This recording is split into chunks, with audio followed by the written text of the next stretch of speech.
Agora sim, senhoras e senhores, peço por favor que se coloquem em pé. Sua Excelência o Presidente da República está quase a chegar à sala. Vai ser seguido do hino nacional. Please, as the President is entering the room.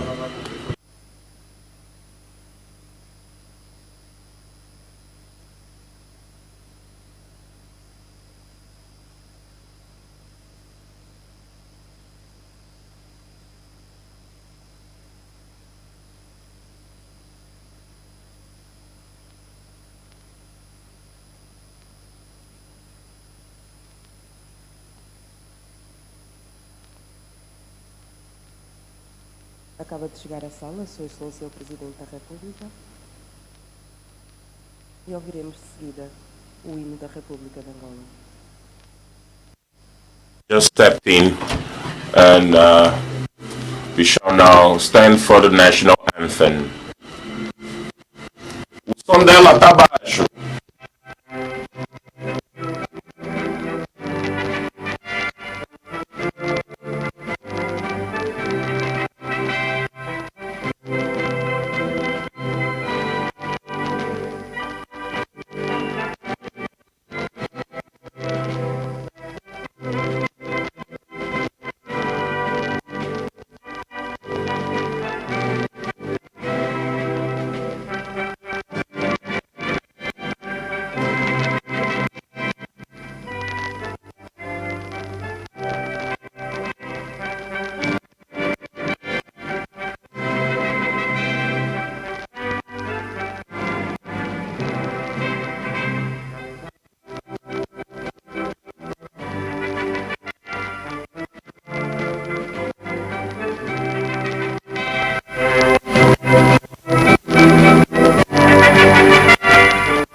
Thank you. This is the time after so many years, so many ceremonies that amazes me the most. This is even a greater satisfaction to be here. Good morning everyone. Welcome to ANGOTIC edition 2024 edition.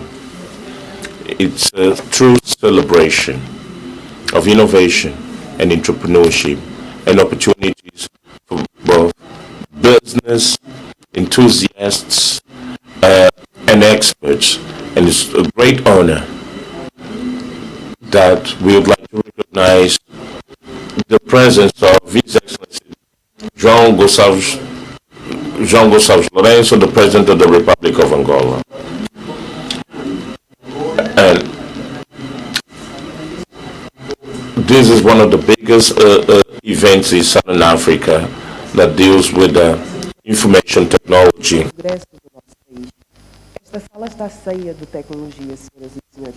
E com a tecnologia há sempre... So,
grata honra de conduzir esta cerimónia de abertura da grande festa das tecnologias de informação e comunicação do nosso país. Agradecemos, pois, a presença dos excelentíssimos senhores membros do Executivo, governadores provinciais e convidados especiais, do excelentíssimo senhor Ministro de Ciência e Tecnologia da Zâmbia e da excelentíssima senhora Ministra das TIC da Namíbia, dos ilustres secretários de Estado, dos excelentíssimos senhores embaixadores e demais convidados nacionais e estrangeiros. De igual modo, agradecemos aos oradores, moderadores e especialistas de diversas áreas que vieram de todo o mundo, mas também de cá, para enriquecer o ANGOTIC com o seu conhecimento e a sua expertise. Agradecemos ainda aos empresários e empreendedores que se vão apresentar na nossa feira, aos inúmeros parceiros e a todos que nos visitam, aos profissionais da área de tecnologia, aos estudantes e a todos vós, angolanas e angolanos, que se unem a nós nesta ocasião única. Agradecemos também a todos os responsáveis técnicos e ministros do Governo de Angola, cujo empenho e dedicação tornaram possível a realização deste grande evento. E ainda temos os expositores e parceiros presentes, que tornaram especial e temos de dar destaque a todos eles: a Huawei, a Unitel, a Angola Cables S.A., Angola Telecom, o Instituto Angolano das Comunicações, Omnidata, Gabinete de Gestão Espacial Nacional, Fundo de Apoio e Desenvolvimento das Comunicações, Finistar ZAP, Tistec Angola, ITGEST, Primavera, Instituto Nacional de Meteorologia e Geofísica, Sistec S.A. Agradecemos também a Infrasat, Africell, MS Telecom, New Cognito, Dom Digital On Media S.A., Instituto de Desenvolvimento Local FAS, TV Cabo, Multitel, Academia do Empreendedor de Luanda, Escola 42 de Luanda e CISP. Senhoras e senhores, as TIC são uma parte essencial da nossa vida e é sobre isso, mas também associado ao lema desta edição, digitalizar, conectar e inovar, que nos vários palcos, aqui no CCTA e no HCTA, se vai falar e ilustrar através da iniciativa das empresas expositoras nos 3 dias do evento, nomeadamente 13, 14 e 15 de junho. Mas para já, vamos celebrar a riqueza e diversidade artística de Angola num pequeno, mas grande e marcante momento cultural. Por favor, vamos receber com um forte aplauso a nossa cantora, intérprete, a nossa majestosa africanita.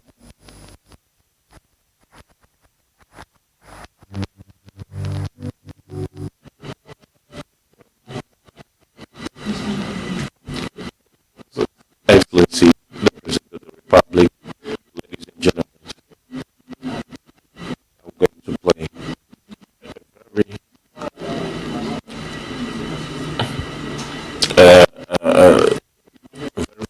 famous track.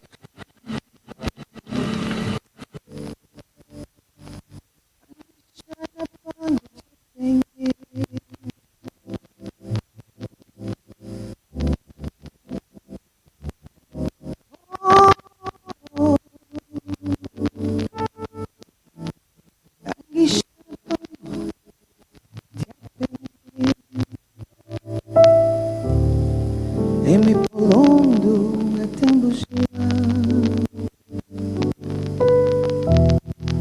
Mudiatio Dioni Vangala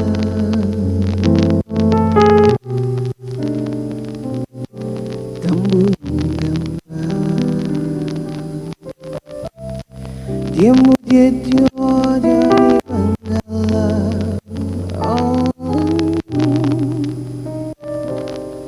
Tambungamba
Angishana pangu diapenye Eme polondo ngatambujila Angishana pangu diapenye Eme polondo ngatambujila Tiamo di Dio ni bangala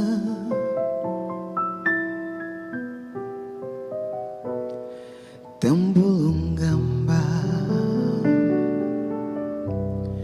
Tiamo di Dio ni bangala Tambulungamba Oh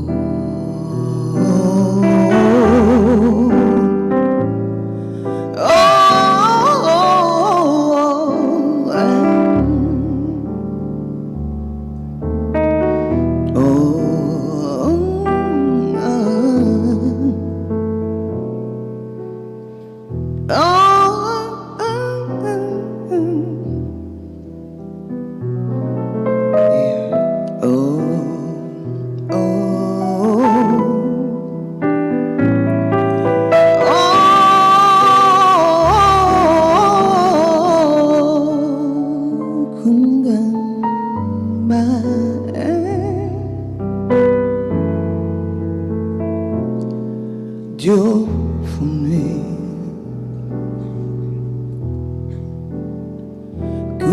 Kungamba Oh Kungamba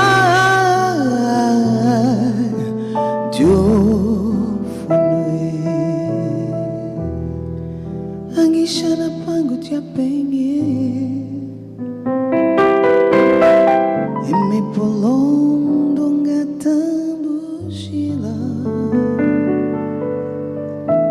Diamo di Dio ni bangala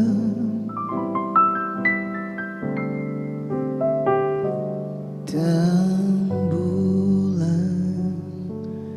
gamba Obrigado.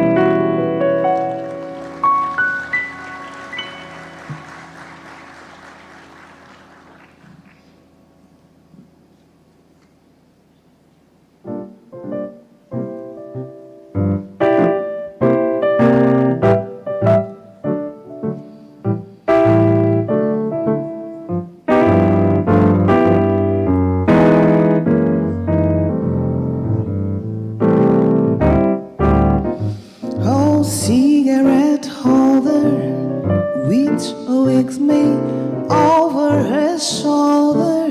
She digs me. I'm getting that sudden door.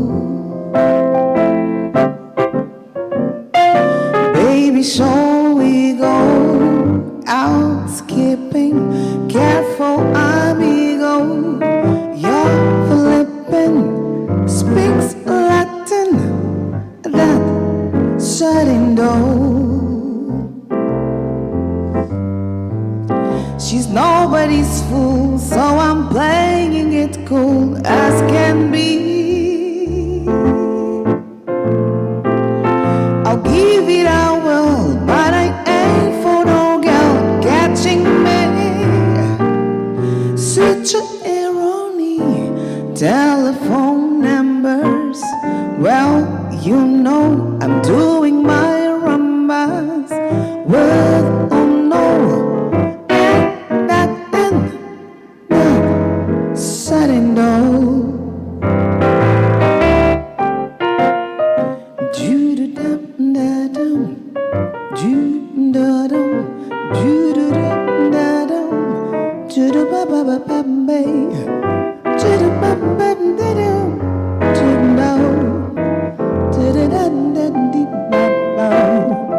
Oh yeah, cigarette holder, which wakes me over her shoulder. She digs me out getting that sliding door. Baby, baby, shall we go out skipping? Careful, amigo. Yeah, you're flipping. Speaks Latin, that sudden dough, yeah. And she's nobody's fool, so I'm playing it cool as can be. I'll give it a whirl, but I ain't for no girl catching me, oh yeah. Switch erroneous old telephone's number.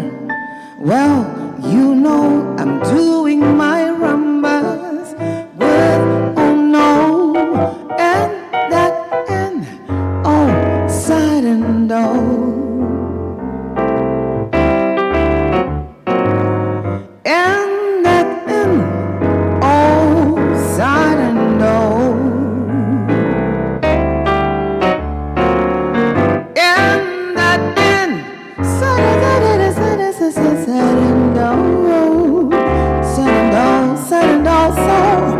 And that and oh, sudden dough. Muito obrigada.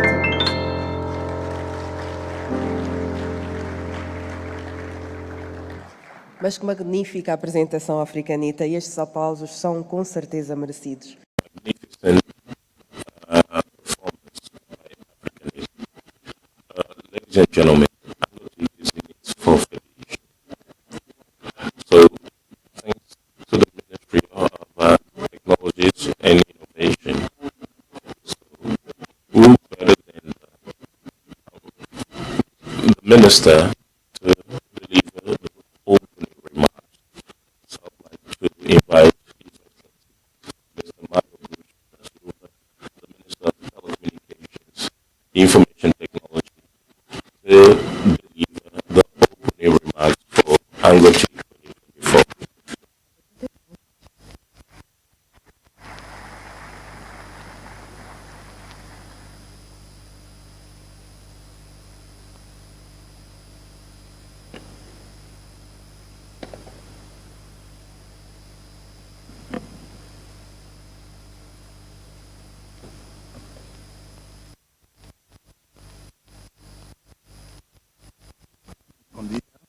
Very good morning, Excellency João Manuel Gonçalves Lourenço, President of the Republic of Angola, distinguished the Excellency Governor of the Province of Luanda, the Honorable State Ministers, Excellencies, the invited ministers, Kema Teofilo from Namibia, Felix Mutati from Zambia, Excellency Ministers, distinguished Secretary of State, esteemed invited guests, distinguished presenters or speakers, ladies and gentlemen.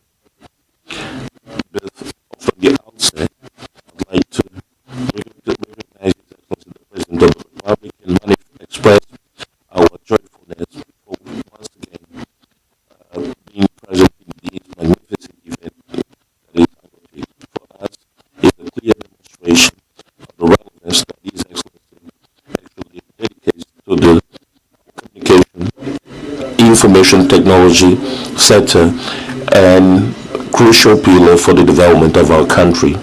Excellency, once again, we, before the Talatona Convention Center, we are presenting once again the potentials of our country in the domain of information technology and communication, and also the technological innovations that will be presented by our partners and that will certainly contribute towards the modernization of our society, since we are in a network forum of business and information.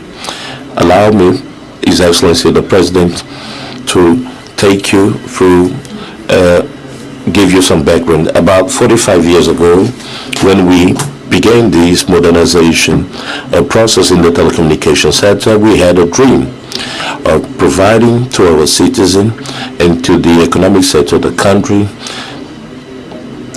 quality telecommunication services covering all over the country, and also in the training of cadres and having high qualified personnel in order to deal with the challenges we were to pursue. Very proudly, we can say that a significant part of this dream has been achieved, and we still have many things to do until realizing our objective, which is to have nationwide coverage with telecommunication service followed by high technical and quality profession by Angolans. We are also engaged in working in order to achieve this goal. Excellency, Mr. President, distinguished invited guests, as a result of the investments made by the government and also by the private sector, the country has telecommunication infrastructures and robust information technologies with high quality and scientific national cadres, which is safeguarding the telecommunications sector in the continent. Among the infrastructures, I'd like to emphasize the national territorial fiber optic, the submarine internet connect cable. The results of these investments will enable the country to have technological conditions that will contribute towards modernizing the state and the digital transformation of our economy and society.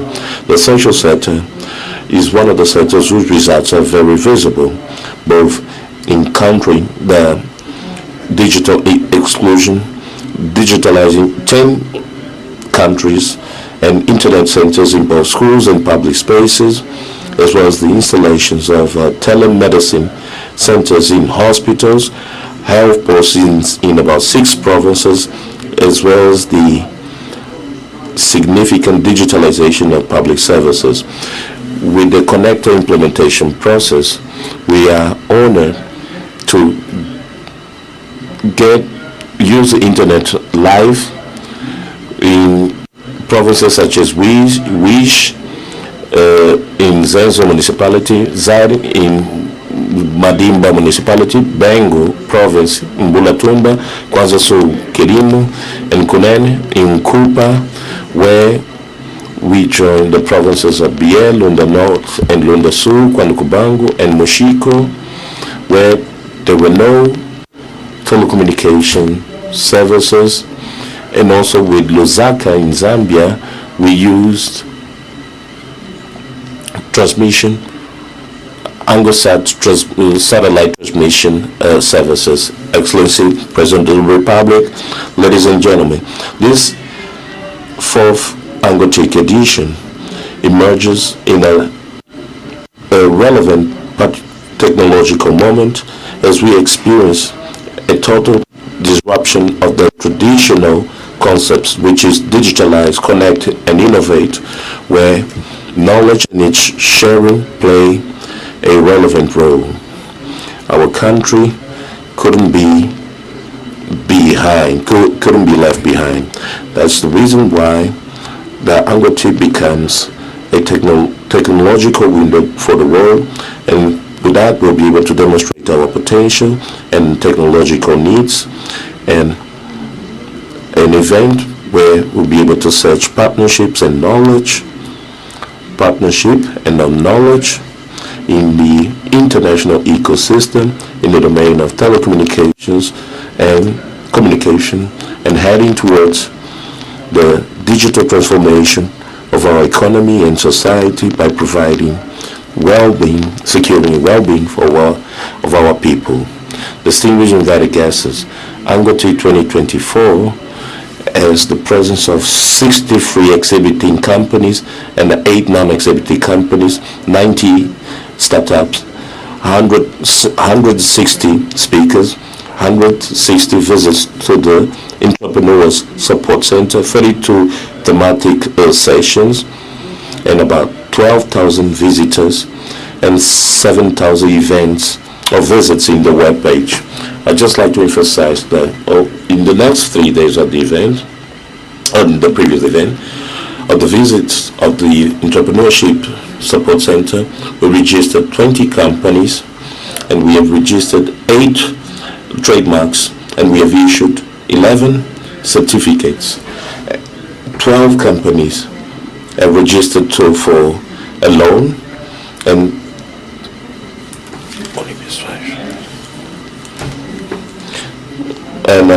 there's also the training and business volumes that the companies were able to establish during this last year's edition. For this year's edition, we hope to get 128 startups, 29 international moderators, 74 international speakers, and we hope to get 15,000 visitors from the various structures from students, academics, business people, technological tourists, and just like last year, we'll have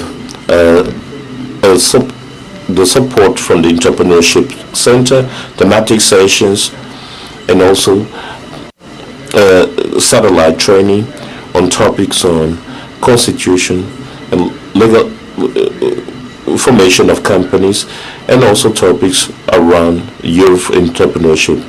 Excellency, President of the Republic, distinguished invited guests, we want ANGOTIC not just to be an exhibition forum, but that it becomes a forum in order to create a strict relationship between the technological means, the training, and also the benefits that technology can bring about for the society, economy, and it can become a robust factor for youth entrepreneurship. ANGOTIC should also serve a contributing opportunity towards modernization and the leveraging of our economy, and with the presence of our national and international partners, together we'll be able to head towards the digital transformation of our country so as to achieve African leadership in terms of communication and information communication technology. Welcome to ANGOTIC 2024, and I just hope wish all participants success, and please enjoy this exciting world of telecommunication and information technology. To our visitors, please enjoy this beautiful city of Luanda that receives you on behalf of all Angola.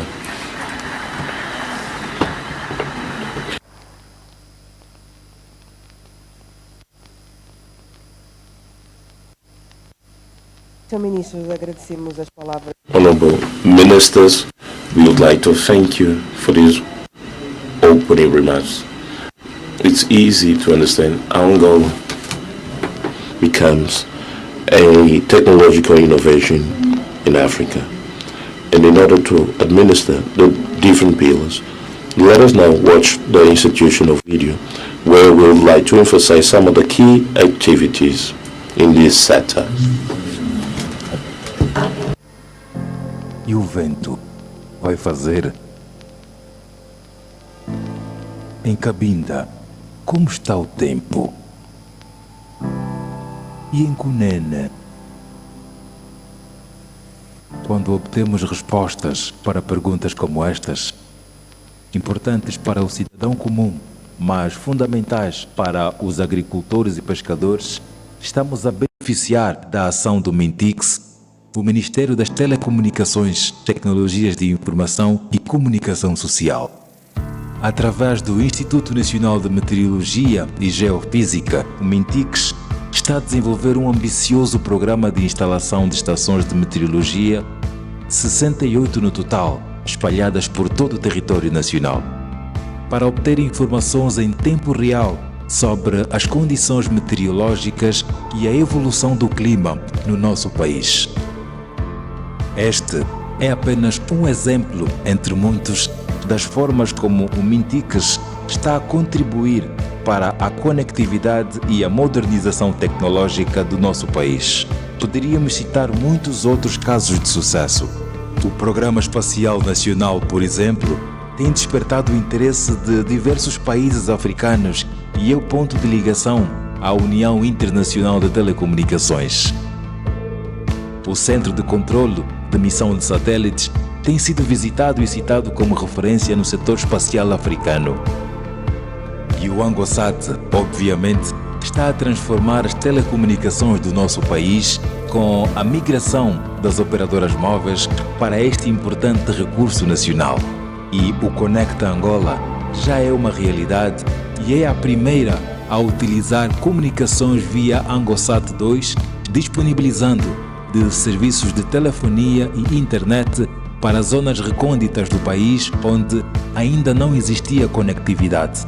Mas a estratégia de modernização delineada no livro branco das TICs não se resume aos nossos céus. Ela passa também pelas terras do nosso país, onde já se estendem aproximadamente 30 mil quilómetros de cabos de fibra óptica e até aos nossos mares, onde emanam os cabos submarinos SAX, o primeiro cabo a atravessar o Atlântico Sul, o SAT-3 e o WAX, que nos ligam ao hemisfério norte. Graças à implementação bem-sucedida de toda esta estratégia de conectividade e modernização tecnológica, tem sido possível lançar e desenvolver os diversos programas que estão a beneficiar as nossas populações. É o caso, por exemplo, do projeto Angola Online, que já possibilitou a instalação da internet aberta e gratuita em mais de 130 pontos em espaços públicos do programa Angola Digital, graças ao qual foram construídos e equipados mais de 60 núcleos de salas de internet em escolas e outros locais em todo o país. E ainda, o projeto DNS.ao está prestes a revolucionar a infraestrutura digital de Angola ao introduzir uma solução inovadora para resolver os nomes de domínio sob o cctld.ao. Esta infraestrutura, robusta e de ponta, atenderá a todos os requisitos internacionais de segurança e desempenho. E a transformação digital segue em frente. O ambicioso projeto do Infosi, a cloud do governo de Angola, um hub tecnológico de excelência que vai centralizar e otimizar todos os serviços governamentais, acomodar os serviços da sociedade civil e do setor de segurança, tudo sob o mesmo teto virtual. Mas este processo de transição digital liderado pelo Mintix não se ficará por aqui. Com o projeto da Rede Nacional de Banda Larga, serão construídas mais de 2.000 quilómetros de fibra óptica terrestre, reforçando a interligação das telecomunicações de alta capacidade entre as províncias. Num futuro próximo, será possível aumentar os programas de educação à distância, teletrabalho, telemedicina, controle de tráfego, segurança pública, acesso a serviços públicos. E o processo de modernização da TPA e da RNA, iniciado em 2020, que se materializa na melhoria, atualização, diversificação dos meios e equipamentos de trabalho, bem como nos processos e procedimentos de trabalho que têm permitido a oferta de conteúdos de melhor qualidade, de uma maior diversidade a um número maior de cidadãos. E ainda o Cefojor, que é a principal referência na formação de jornalistas e de distintos especialistas nas áreas da comunicação do país, tendo forjado uma geração de jornalistas e não só, que hoje atuam em vários órgãos do setor da comunicação social. A atuação do INACOM é um pilar que, através da regulamentação, supervisão e fiscalização do setor das comunicações e os serviços postais, assegurando a qualidade de serviço num ambiente de concorrência saudável, de forma transparente, com cultura de excelência, inovação, integridade e equidade. Modernizar um país como Angola é um esforço coletivo de todo um governo liderado com visão e empenhado em conduzir o nosso país em direção ao futuro, em sintonia com a sociedade civil e a iniciativa privada. Através da conectividade e modernização tecnológica, o Ministério das Telecomunicações, Tecnologias de Informação e Comunicação Social está a dar um contributo decisivo para esse desígnio nacional.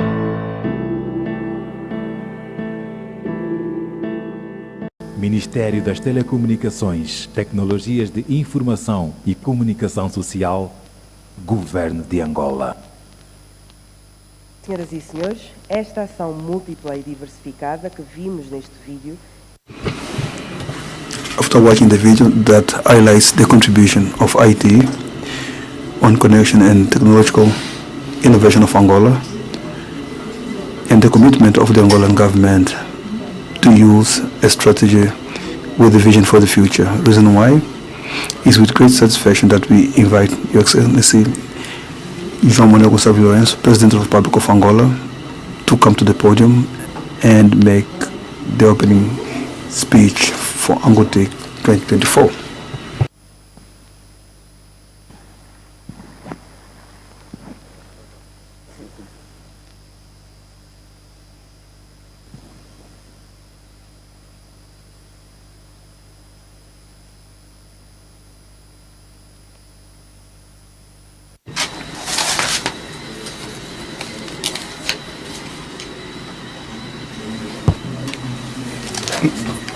Honorable Minister of Telecommunication, Information Technology and Social Communication,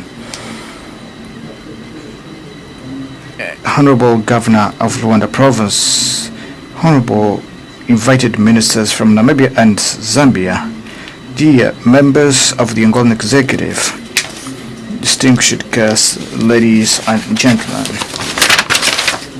It is with high honor that I take the floor at this opening session of the 4th ANGOTIC edition International Forum for Information Technology and Communication of Angola. I would like to thank the representatives of countries and invited governments who have honored us with their presence at this forum of technology and communication. I also welcome the leaders of public and private sectors, service providers of telecommunications, academicians, entrepreneurs, experts, and representatives of the industry of the all national and international telecommunication and information technology ecosystem, as well as those who are following us virtually. Ladies and gentlemen, with the rocketing evolution of the emerging technologies such as artificial intelligence, 5G, big data, and the Internet of Things, we are coming closer rapidly to a smart and connected world that brings about numerous challenges. The achievement of smart technologies includes a variety of scenarios, including the smart connection of public administration, government entities, people, residents, equipments, vehicles, making the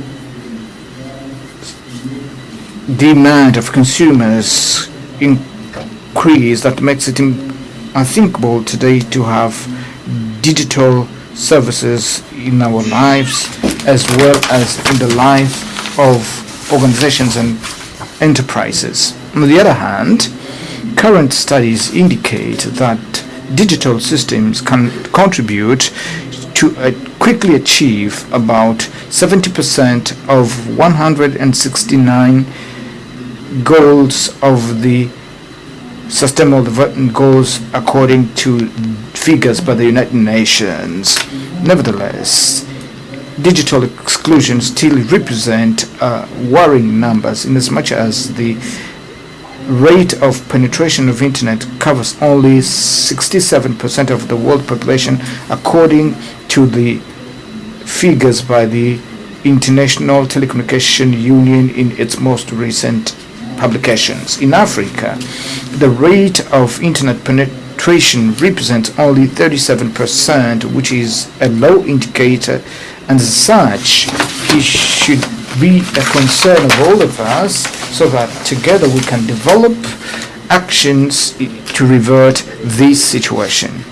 It's worth highlighting that our region is that one presents major rate of penetration throughout our continent. Despite this relatively low rate of penetration of internet in Africa, we happily have noted over the past years a meaningful increase of number of users of internet, which is above the average if compared to other continents.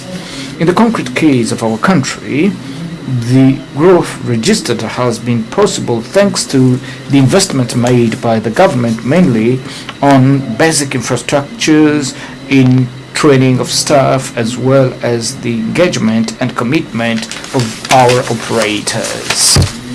Amongst the fundamental infrastructures that have come to strengthen the national backbone, we have to highlight the expansion of the terrestrial optical fiber network. We are now preparing more than 2,000 kilometers, and the adhesion of Angola to the optical fiber submarine to Africa, and consolidation of our national space program with commercialization of the capacity of ANGOTIC 2 and preparation of conditions for installation of terrestrial digital television and interconnection of our countries with the neighboring countries through the terrestrial optical fiber.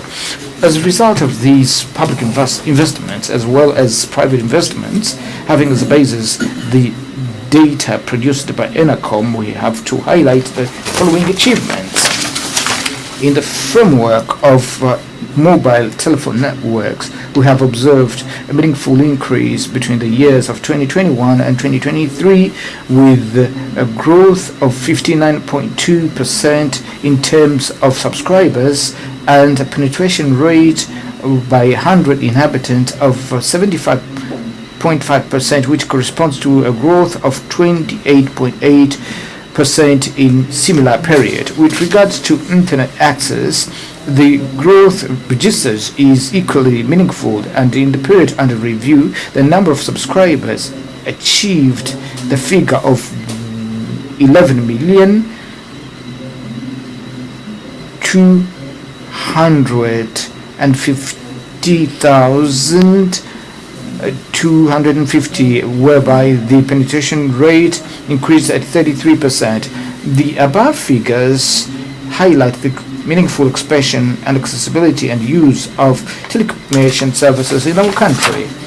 The growth of mobile subscriptions and internet penetration reflect the growing demand for connectivity and adoption of digital technologies by population and enterprises. This increase can be attributed to various factors, where we highlight the expansion of telecommunication networks, the supply of accessible plans, and improvement in infrastructure.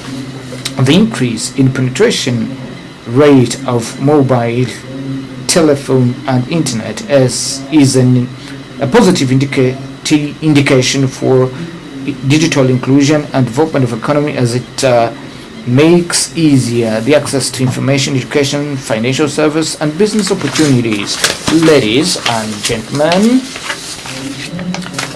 in alignment with the National Development Plan, we'll continue investing in infrastructures and digital services in order to achieve the goals set therein towards decreasing for exclusion, as well as transforming our economy into a digital economy and provide a better living quality to our citizens. Thus, we are engaged in expanding and modernizing the national optical fiber bandwidth, in development of a national space program, in construction and operationalization of government data center, improvement of regulatory and legal framework that is more attractive to national and foreign private investment, and the continuous transformation of our country into a regional hub that will serve the countries of the region, and not only thus contributing towards the development of economies of those countries. Dear guests, this is the moment for us to take up the commitment of investing seriously in the digital potential. We need massive actions in order to achieve a sustainable and inclusive digital transformation, so that millions of people can benefit both globally, both in each country or region to which they belong, by uniting industries, technologies, and communities in order to unleash the potential for the future. For this reason, we invite you to participate in this edition of ANGOTIC 2024 as representatives of all stakeholders in order to share knowledge and experiences, encouraging you to exhibit products, technologies, and trends from multidimensional perspectives such as exhibition, lectures, debates, masterclasses, and training for youth in the framework of digital entrepreneurship. The presence of various startups at this event reflects not only the strength and the might of our youth and entrepreneurs, but also our strategy of support to them by transmitting the necessary digital competences by developing their capacities and facilitating the procedures for establishment of such startups and promoting entrepreneurship. I would like to highlight the initiatives and the Ministry of Telecommunication and Information Technology and Social Communication, such as the Digital Incubator .ao, which has the capacity of supporting startups in the most various aspects. Ladies and gentlemen, let us transform ANGOTIC 24 into a true platform for creating a smart digital environment in our country. Within the challenging geopolitical context which we currently live, with the artificial intelligence under development and affirmation, with all fears, hopes, and expectations that it has created, let us make telecommunications and ICT and the whole digital ecosystem in a broad sense to be the positive engine for progress, for our economy, for peace, security, and well-being of peoples. I wish that the partnerships and exchange of experiences that will take place along this ANGOTIC 24, as well as the knowledge to be acquired by the young entrepreneurs from the masterclasses, may be duly put to the service of the economy and citizens. Lastly, I would like to invite you all as visitors to enjoy this beautiful and hospitable city of Luanda that is receiving on behalf of all Angolans from Cabinda to Cunene, and also take heed of its natural enchantments and beauties, as well as its gastronomy and hospitality. With this, I therefore declare open the 4th edition of ANGOTIC, the 2024 International Forum of Information Technology and Communications of Angola. Thank you very much for your attention.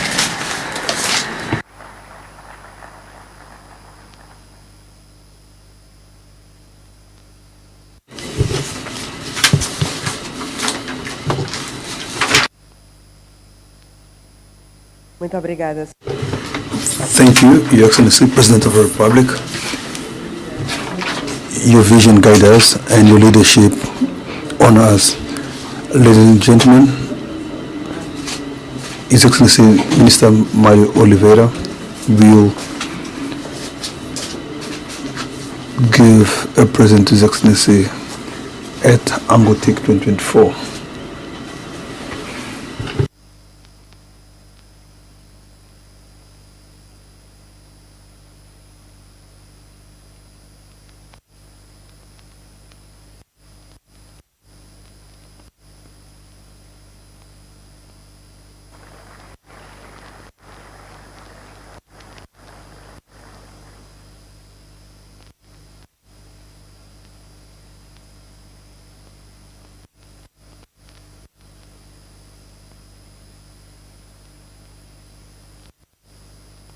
Senhoras e senhores, estamos a chegar ao fim desta...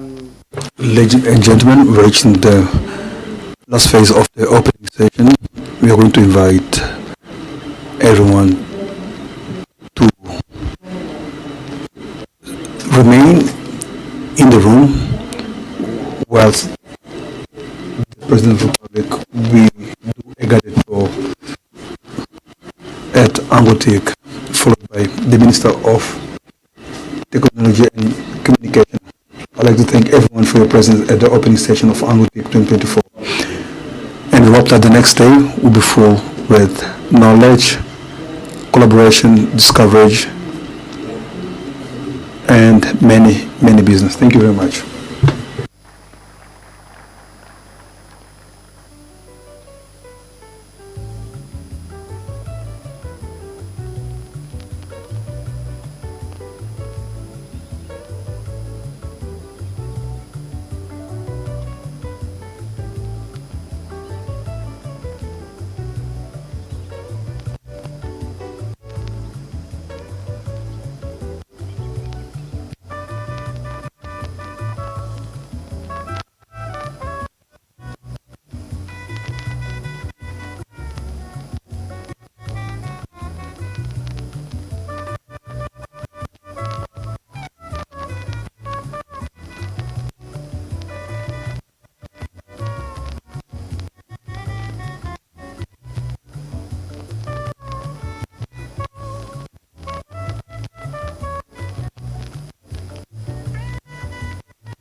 Nada, e assim que a visita de Sua Excelência o Presidente e as entidades terminar, vamos para o primeiro painel do dia, o painel ministerial.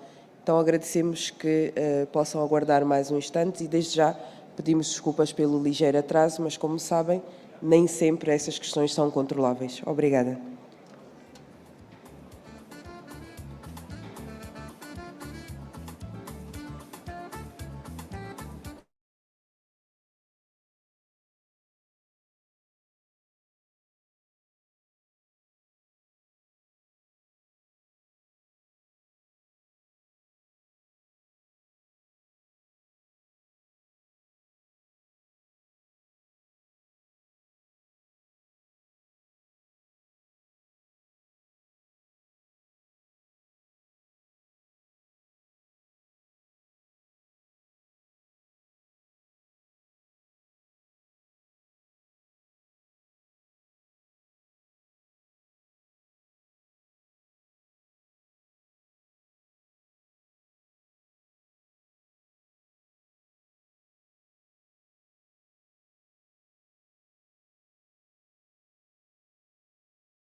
Vamos então para o primeiro painel do dia deste ANGOTIC 2024.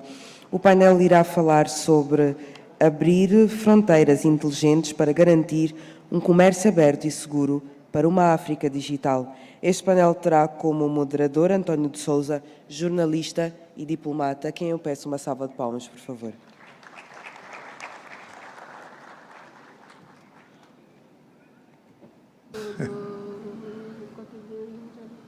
Ok. Essa cabelo não pode só.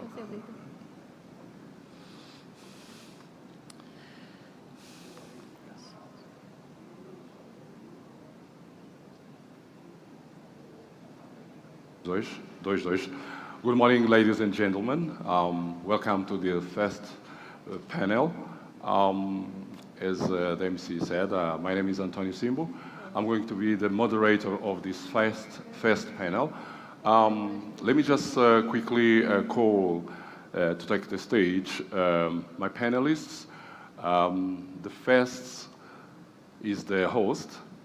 Let me speak in português. Tenho o prazer de convidar como primeiro integrante do painel, Sua Excelência o Sr. Ministro das Telecomunicações, Tecnologias de Informação e Comunicação Social da República de Angola, Engenheiro Mário Oliveira. Posso suporte sentar?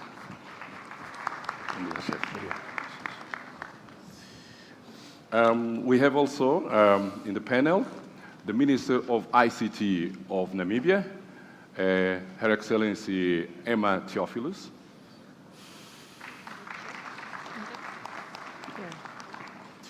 Okay, I'll just call to take the floor and to join us the Minister of ICT, or Science and Technology of Zambia, His Excellency Felix Mutati.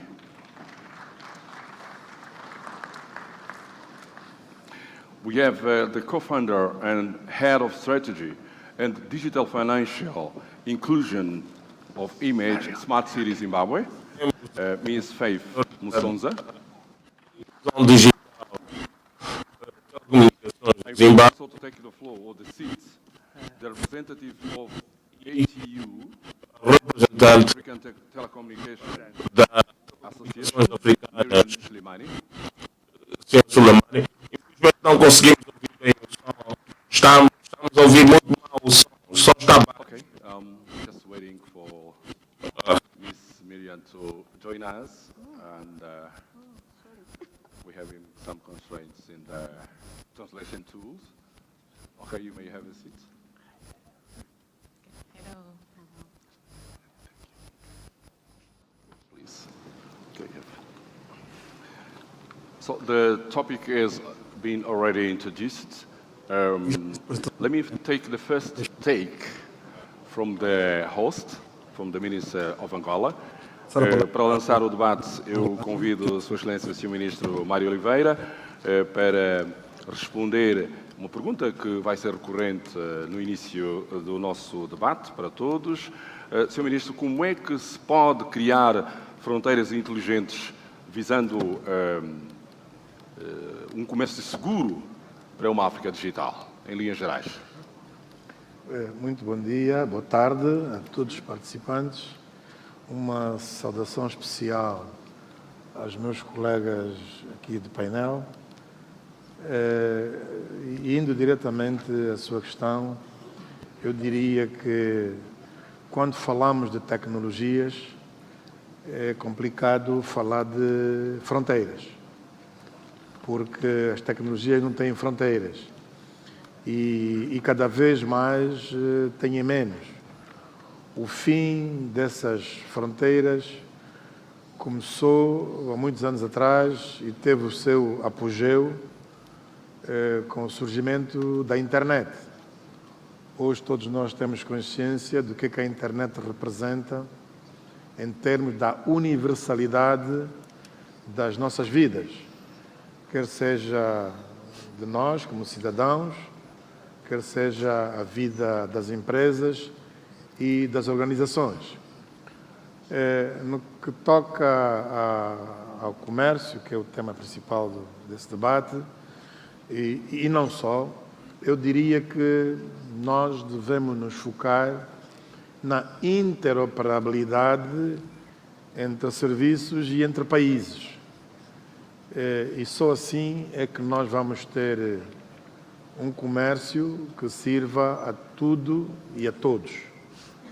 Porque nós assistimos cada vez mais, os países estão interligados, hoje procuram-se convergências em termos de, inclusive de leis, procuram-se convergências, para isso estão as organizações regionais, para isso estão as organizações internacionais e, igualmente, na relação entre países. Portanto, eu diria que fronteiras jamais, não é possível. O que é possível, isto sim, e deve ser esse o foco da nossa atenção, é a interoperabilidade, a interligação, a cooperação mútua, que vai permitir então com que cada um de nós, cada país, cada organização e cada sociedade possa tirar proveito de tudo quanto é feito, de tudo quanto é desenvolvido noutras dimensões. Muito obrigado, Sr. Ministro. For the first take, the same question for Minister Emma from Namibia. How can we have smart borders to ensure open and secure trade for a digital Africa? Thank you so much. Very good afternoon, and thank you so much, Minister, for hosting us at ANGOTIC. And I'm very happy to be here again, second time in a row, to discuss not only cooperation between our two countries of Angola and Namibia, but also the potentiality of the SADC region becoming more integrated where technology is concerned. So to answer your question, moderator, I think I first would like to paint the picture around what the bottom line for governments is. And as a minister responsible for ICT in Namibia, working in the government system, our bottom line is people and service delivery. That is the biggest aim. And when we talk about our bottom line being people and service delivery, we see ICT as an enabler for communication, an enabler for better quality education, an enabler for connected healthcare systems, an enabler to ensure people are connected. And once they're connected, they're able to then use that as a launching pad for other, activities, whether it's digital economic activities, trade, services, all of that.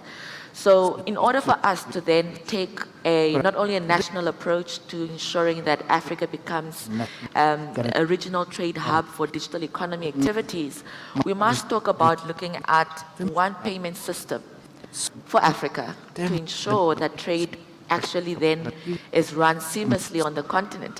Because if we are being honest, we have different currencies between our countries. It's not easy to move people around on the continent, let alone move products around on the continent.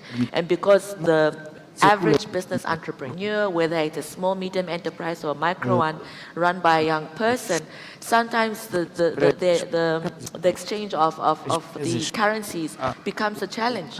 They continuously lose money because of the currency changes between our countries. But if we can use technology as an enabler to have a pan-African payment solution for whole of Africa, where goods can come from Zambia through Namibia to Angola or vice versa, all the way to West Africa in Ghana, all the way to Kenya in East Africa, or even in the north part of the continent in Egypt and Tunisia, ensuring that one can make payment on one pan-African digital solution that will ensure that as an entrepreneur, I'm able to get my goods seamlessly there, but also there is some level of trade. Now we depend on foreign payment systems that have their own ways of doing the payments between our countries, which makes it harder for entrepreneurs to operate in. The challenge is maybe to use an African currency or a currency that can be accepted for all the African markets. Not necessarily. I think we can start with one payment system that all countries recognize as an African payment system, where a government can procure goods from an entrepreneur. Let's say a government of Namibia can procure goods from an entrepreneur in East Africa, whether it's Uganda or Kenya, and pay that entrepreneur right where they are as opposed to going through the financial system that exists. So I think that's one step. But then again, ICT is an enabler for the basic necessities for every citizen, which is the bottom line for government, which is the people and service delivery, ensuring that technology becomes the enabler for quality education, connectedness, and ensuring that people don't have to travel distances to get government services when they can do it on their devices directly from home. Thank you. Thank you. Now, just call the Minister Mutati from Zambia. From the bottom line of the intervention from Minister Emma, just got like a broad picture on what is happening in the countries at national and also continental level in terms of those efforts for just waiver the borders. What's happening in terms of policy strategies from national to the continental level? So bringing examples from Zambia. Thank you very much, moderator. Let me first of all thank Minister Mario for inviting me and my delegation once again. But let me begin by, I was here last year, and last year we signed an MOU with Angola to begin to deliver difference for the people of Zambia, for the people of Angola, and the region in general. And since signing the MOU, Minister Mario, we are now connected by fiber between Zambia and Angola. We are now working on connecting between Zambia and Mozambique. And therefore, we shall be interconnected from east to west and north to south. So having the connectivity is a necessary platform to build on any trade facilitation, any issue around reducing the cost of doing business. So thank you for your efforts. But much more specifically, we have been on this issue of how do we reduce the cost of trade? How do we use technology as a facilitator? When we had the Smart Africa Summit a few months ago, the president that attended, among them from Zimbabwe, Zambia, Malawi, and Botswana, did give us instructions to do a pilot from one-stop border to non-stop border to see how we can then expand this pilot into the broader Africa. Now, practical things that have been done. The first issue is using Smart Africa to provide technical support, to provide a policy framework that will assist that this pilot begins to grow some legs. That's number one. Number two, resource mobilization. Working with the World Bank to secure resources that can be able to be employed to ensure that this pilot begins to have legs. NEPAD came in, NEPAD also ensuring the issue of interoperate of the various systems at the various borders within the pilot countries. These are practical steps.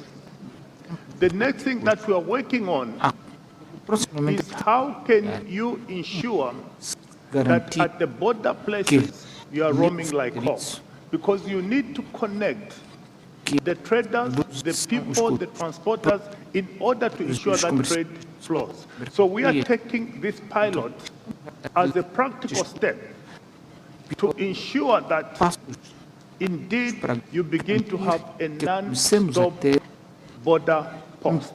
And in order to get to there, you have to look at the security of the people, the security of the goods, and also the efficiency of the processes at the various borders. We still have challenges. But in order to move as Africa, start with the pilot, then we can do the SADC, then we can add COMESA, and then the entire Africa. So for us, the smart gates, simply understood, is how do you ensure that a person, for example, from Malawi, can walk through the border without being stopped? Excuse me, Minister, is there any framework in terms of agreements that can be signed between those regional organizations? You mentioned about SADC and also COMESA. Is there any step forward or any intention, any plan to just gather these regional organizations regarding the issue of the trade? Yeah. What we have done through Smart Africa is first of all to establish a framework on how we are going to operate as the 4 countries, defining the roles and responsibility for each of the countries and the agencies, particularly those that are operating at the border, defining where the funding will come from, defining the nature of technology that must be applied at the various border. So that framework is there, and we are working through that particular framework to be able to deliver this pilot so that it can be expanded into the rest of Africa. So indeed, there is a framework. Thank you very much. So we had some insights on, let's say, challenges in terms of funding. Then I'll join the challenge of training, because the people is the most important in the process. We have funding, fundraising, we have training, and also the regulation. So I'd like to have the first take from Ms. Faith Masunda from Smart Musonza from Smart Zimbabwe, on what is there in terms of the role to support the technologies and standards, also to enable this digital market that we're looking for in Africa. All right. Thank you very much. I want to first acknowledge our honorable ministers. Thank you for granting us this opportunity. Just to add on to what has also been said and also to the question that you have actually shared, some research work is already underway to understand what do we have currently, because you will notice that within our different countries, the structures are different and we are all operating at different levels. So it's very important for us to begin by conducting feasibility studies to understand what sort of capabilities do our people have, what sort of technologies do we have. And one of the setbacks that people always have is when they think of new technologies, they look at the first thing that comes into mind is the cost of implementation, cost of deployment. And what we have learned over the past just a few years, there's a project which is currently underway without me having to share much until at the most opportune time, is that from these studies that we have developed, there are technologies that are available that can be refitted into the already existing infrastructure. So this is the opportunity which is available for us to actually begin not from zero, but to begin from the technologies that are currently available. And when you're looking at capacity building, it is a moment whereby we need to bring in together all the border agencies together, where once the feasibility is done, we understand what sort of capabilities are they, what sort of levels are they in understanding on the direction that we want to take in terms of implementation of a new border management system. And from there, it's easier now for us to be able to direct in terms of interventions for training and ensuring that everybody is well aware of how they can take the initiative forward. And I also want to add on, we cannot, I think as Africa, we just need to move away from operating as silos. This has to be treated, in a manner where we can integrate regionally. For example, we share the border with Zambia. If we're only going to undertake training in Zimbabwe, that's not going to be sufficient because Zambia will not be aware of the new technologies that need to be implemented. So it's very paramount that we put our heads together and ensure that the training is going to be put in across the board rather than treated as silos. We are, being bombarded by let's say, sorry for the question, for the expression, but we have been bombarded with, projects, things drawn in on the paper, like, intentions, but people are looking for, actions. What are your organizations doing in terms of, just giving support, help to the decision makers, the government, to really implement those wills of the African population towards this digital Africa and also this open trade?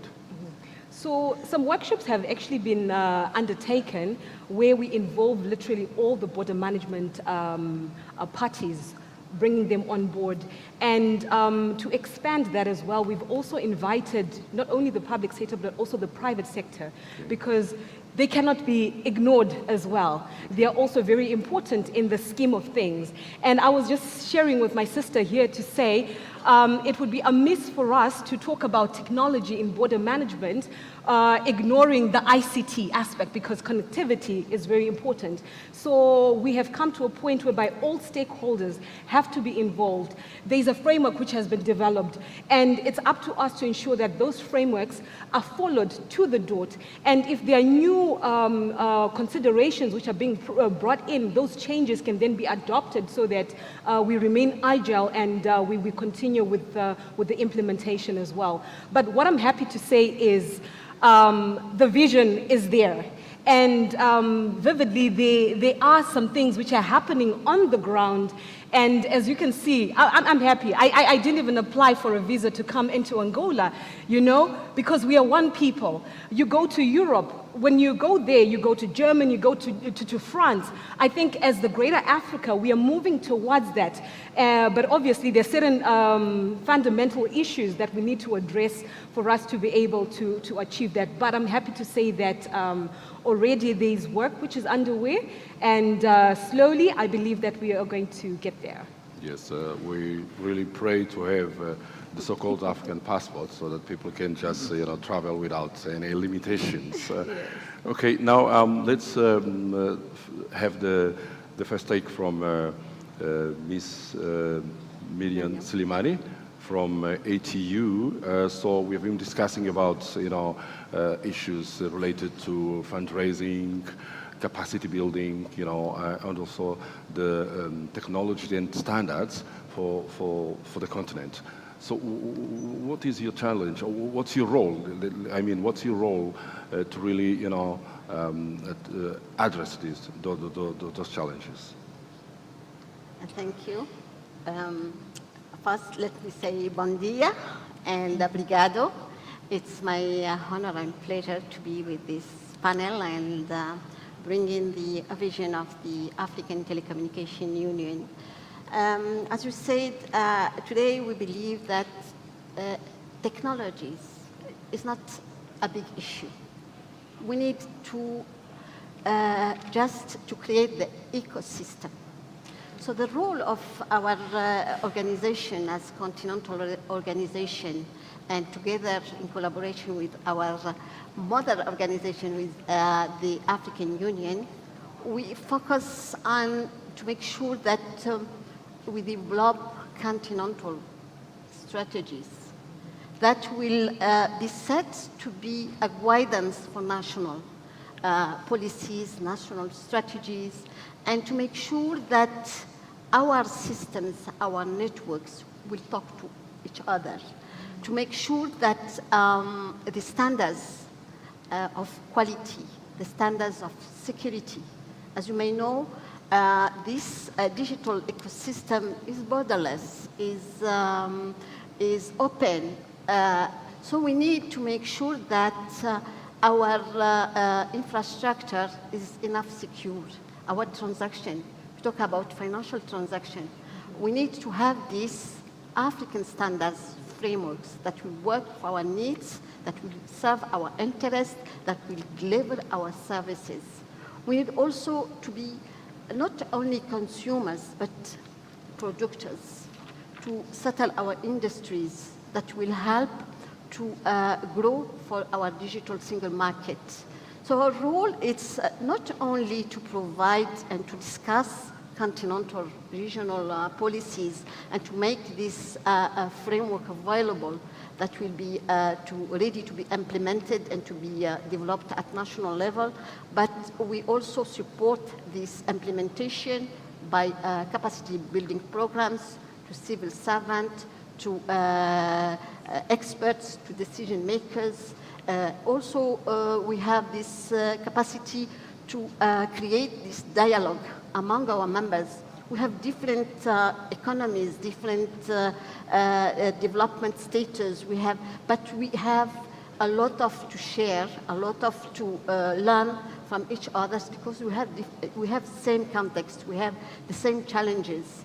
And the role of the ATU is to bring together all stakeholders, not only member states, but private sector, academia, to think about the future of Africa and make sure that all these challenges could be, and these technologies, because we believe that the potential of the emerging technologies will accelerate the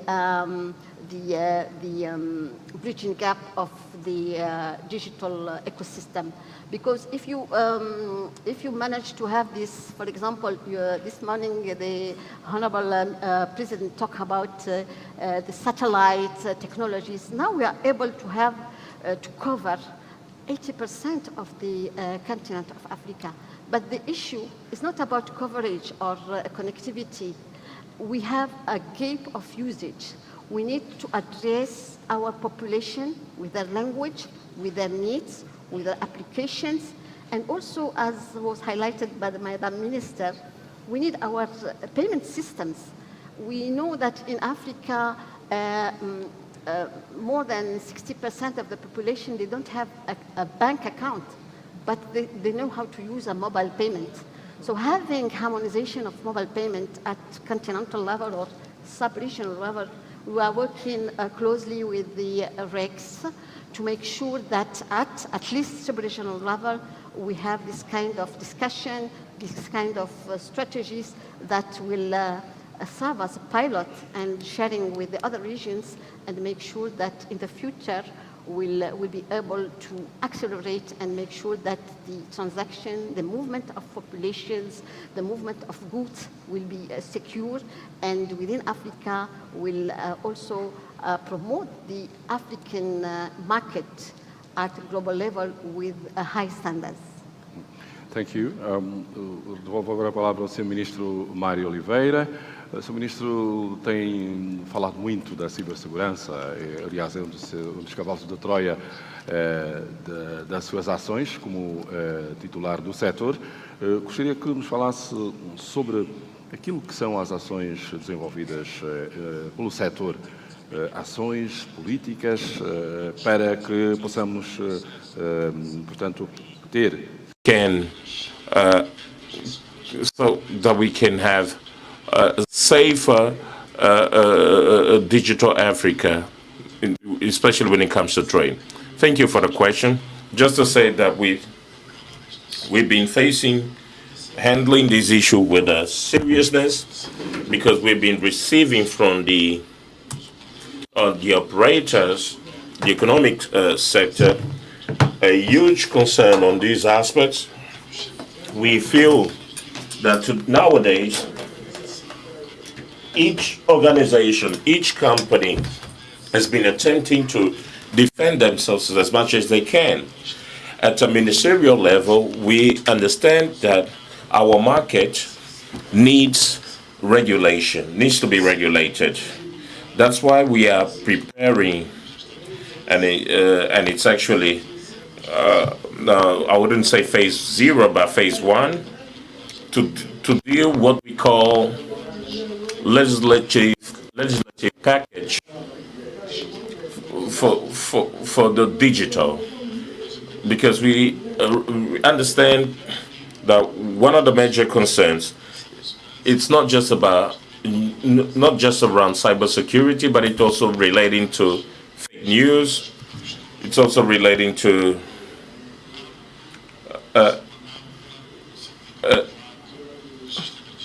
digital matters comprehensively.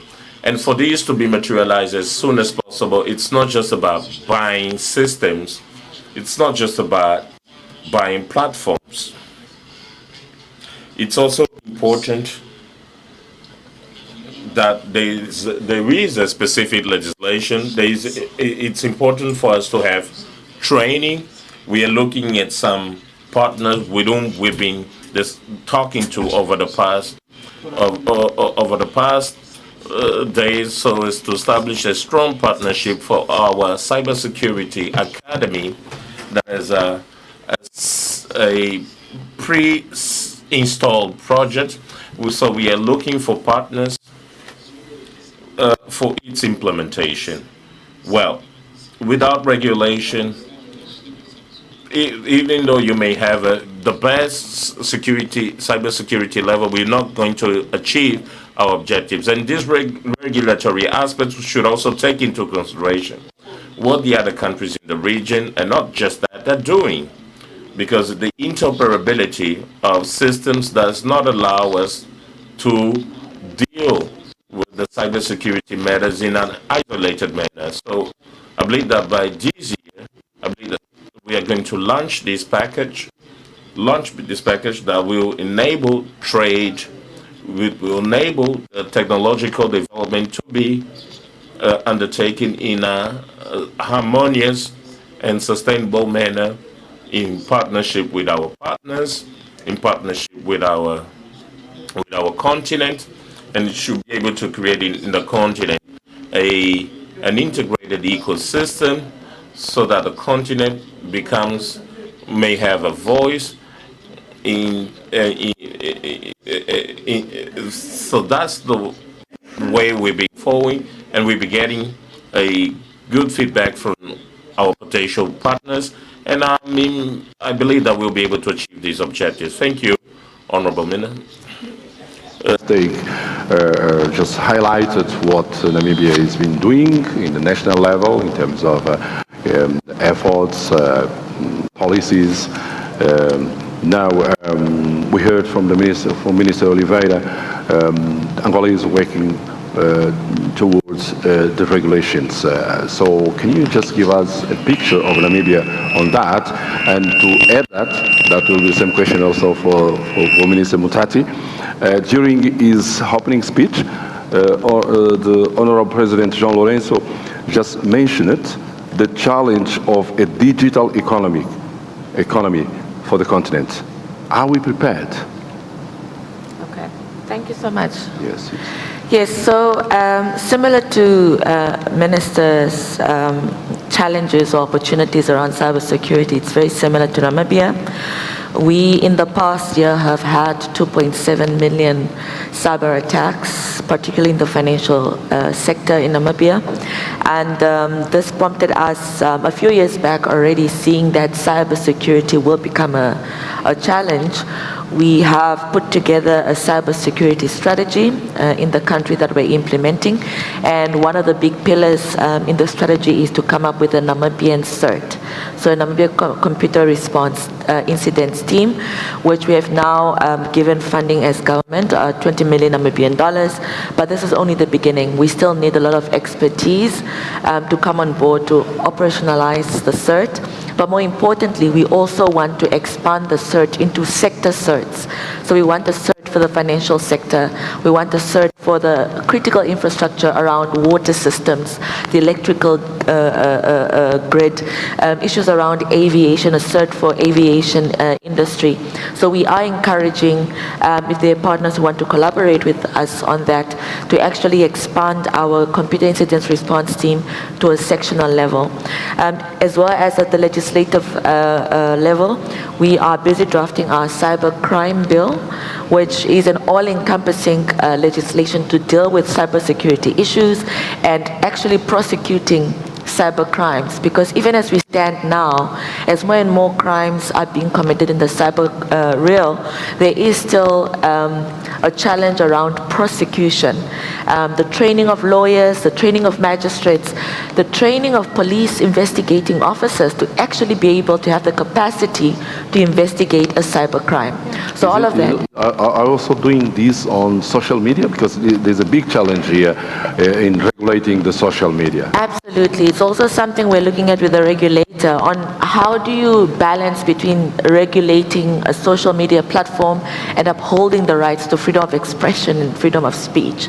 So it's also something the regulator is working on to ensure that we do not take away people's rights or deprive them of their rights, but we're able to ensure that they're secure online and that the consumer is protected and all the users are protected online. So those are some of the things we're working on. In addition, also our Data Protection Act, because they say data is the new gold, and there needs to be some level of protection around data privacy of citizens, data privacy of governments, and data privacy of the private sector. But also, finally, if I can come in here, standards. We are working with the National Standards Institute around, we have set up an ICT technical committee to look at cybersecurity standards in the country. They've named it TC17 to ensure that there are standards in how, whether those who give the service around cybersecurity protection to government, businesses or individuals, that there is a standard they're able to reach to almost guarantee, of course it's never guaranteed, but to almost guarantee that the standard of security around cyber matters is, upheld through a Namibian standard on cyber security. Thank you. Minister Felix Mutat. Cyber, but let me begin by saying what we're doing, at the Zambia front. One, we attacked the pillar of creating an enabling environment. Like my colleagues have said, we are also looking again at the Cybersecurity and Cybercrime Act to give it a bit more teeth, to give it a bit more impact. So that is being done, including the associated regulation. But also looking at where would this cybersecurity be housed and spread. So at the enabling level, we are doing that. But what is a lot more challenging for us in Zambia is the issues of trust and confidence that are slowing down the digital transformation that we want to achieve. And the issues of trust and confidence we have simplified simply at the citizen level. The citizen must be able to say thank you to digital. And how do they say thank you to digital? They can only say thank you to digital if a transfer of that little money is received on the phone. Then they begin to trust digital transformation. So you have got to begin to do the simple things that affect people at the lower level for you to have digital transformation. We are also doing, in terms of delivery of government services, that these services must be delivered digitally, so that we have the poorest, the bottom, beginning to connect digitally with government, beginning to participate in the digital transformation. So the digital transformation is a bottom-up approach where citizens are participating at the transaction level, and you are curing and solving the problems as they interact with digital transformation. You can do the big things, digital infrastructure. You can do the big things, interoperability. All those are big things, but it's the bottom that really matters. And we have focused on the bottom-up approach. And we simply say the citizen must be able to say thank you. And like the Minister of Namibia said, it's about the citizen, the people, and service delivery that actually matters. The rest of it, you can call it back office activities. And that is the approach we have taken from a Zambia perspective. Okay, your first take was last was on the role of the people, or the attention to the people, and the service delivered. This is what really makes the difference. So, Ms. Musonda, what is it in place in terms of strategies like AI strategies, data management strategies, and regulation in place as civil society, as organizations that are really trying to come together with the policy makers to have in place those items that I've mentioned, in terms of regulations, capacity building also, and the connectivity. When you talk about data, we're just looking at the Internet of Things and also big data. Yes, thank you very much for that. Moving towards a single window operation, where data is being collected, as was said, data is the new currency. Okay. And before I delve into the points that I want to share, I just want to bring this statistics to your attention. Us as Africa, for us to grow our global trade, currently our contribution lies at 3%, number one. And the opportunity for us to be able to digitalize our services means we'll have income opportunity of 450 billion. And what does it mean for our people? What it means for our people is, this is according to the African Continental Free Trade Agreement. This was a statement in 2023, where they say that there is potential for us to take our people out of poverty by 2030, and you're looking at 30 million people. That is impact. So we need to move towards an era where data is being collected accurately, processed in a more secure, safe environment. We also need to ensure that there are ethical frameworks that have been put in place to ensure that that data is going to be processed and also stored safely as well. And we also need to move towards an environment whereby countries can be able to talk to each other. For example, we have people who, we've got the private sector, they move large goods, right? It can be via land, it can be via sea, and it can also be via air as well. We also have our people who move, maybe by foot, just to cross, to go to the next neighboring country. And information is being collected at every touch point.